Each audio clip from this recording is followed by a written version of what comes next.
सोनीपत में मेयर उपचुनाव को लेकर नामांकन के आखिरी दिन बीजेपी और कांग्रेस ने पूरी ताकत झोंक दी। कांग्रेस प्रत्याशी कमल दीवान के नामांकन में कांग्रेस पार्टी के जनरल सेक्रेटरी जितेंद्र बघेल और सांसद सतपाल ब्रह्मचारी पहुंचे, तो वहीं बीजेपी प्रत्याशी राजीव जैन का नामांकन करवाने मोहनलाल बड़ौली पहुंचे। इस दौरान प्रदेश अध्यक्ष बड़ौली ने कहा कि लोकसभा और विधानसभा चुनाव की तरह ही निकाय चुनाव में भी जनता कांग्रेस को नकारने का काम करेगी।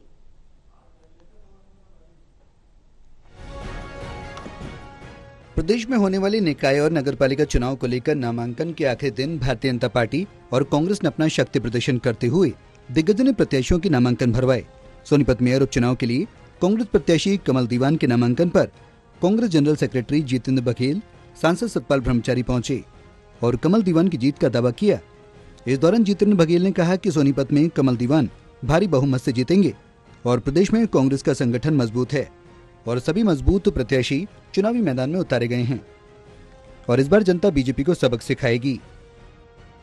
कर चुका हूँ और यहाँ पर देख चुका हूँ, तो उसके सारा जो हमारा सर्वे हुआ, सर्वे के बाद हमारे जो राष्ट्रीय नेतृत्व है, हमारे एमपी साहब और जो हमारा राष्ट्रीय नेतृत्व है, उन सबने कमल दीवान जी को यहाँ का मेयर का प्रत्याशी बनाया। और मुझे लगता है कि जो यहाँ के हमारे संगठन है, पूरे जो चाहे हमारा फ्रंटल ऑर्गेनाइजेशन है, पूरे कांग्रेस के पदाधिकारीगण है, सभी लोग मिलकर कमल दीवान जी को आगे जिताएंगे और मेयर बनाएंगे। पहली बात बताऊं मैं कि कांग्रेस पार्टी नीचे के चुनाव, जो लोकल बॉडीज के चुनाव है, वो संगठन सिंबल पर लड़ने जा रही है और नीचे बहुत जोश है।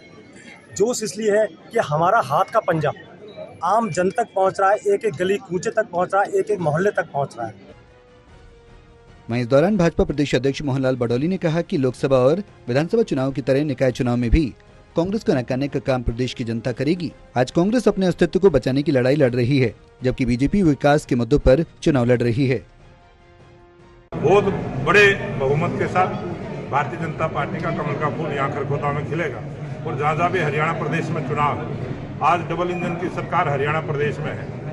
आज देश में देश के लोकप्रिय प्रधानमंत्री नरेंद्र मोदी जी के नेतृत्व में, हरियाणा में नायब सिंह जी के नेतृत्व में और स्थानीय निकाय के चुनाव में भी ट्रिपल इंजन की सरकार भारतीय जनता पार्टी की एक मजबूत सरकार हरियाणा में बनेगी और आने वाले समय में हरियाणा प्रदेश में 3 गुना गति के साथ विकास के काम। ये हम जनता के बीच में जाके सच्चाई को रखते हैं और सच्चाई ये है कि आज देश की जनता 3 गुना गति के साथ विकास के काम चाहती है और जनता के लिए अच्छा चौकीदार, अच्छा पहरेदार, अच्छा सेवादार वो भारतीय जनता पार्टी के हमारे उम्मीदवार बहुत अच्छे उतारे हैं हमने। बहरहाल दोनों ही दल अपनी अपनी प्रत्याशियों की जीत का दावा कर रहे हैं। ऐसे में अब देखना होगा कि निकाय चुनाव में कौन सा दल बाजी मारता है। सोनीपत से कविता शर्मा की रिपोर्ट, टोटल टीवी।